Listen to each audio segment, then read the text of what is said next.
Assalomu alaykum hurmatli do'stlar. Bugun asallarni bo'lamiz.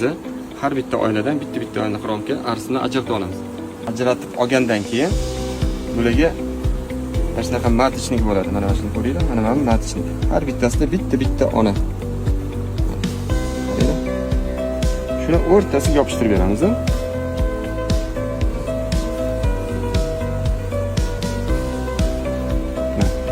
Xudo xolasa bugun ya ertaga onasi chiqadi, keyin 10 kundan keyin tuxum qo'yishni boshlaydi.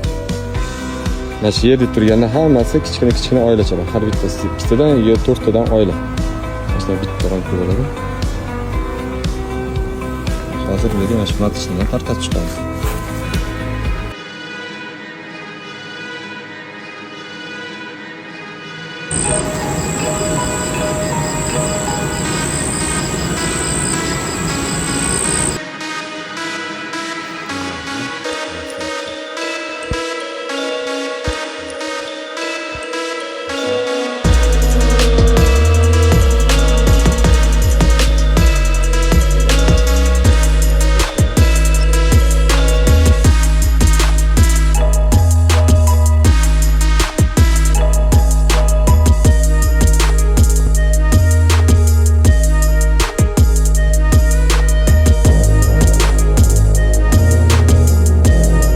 Asallarning nonini, pergasini olish boshladik. Xudo xolasa 2026-yil yangi hosil.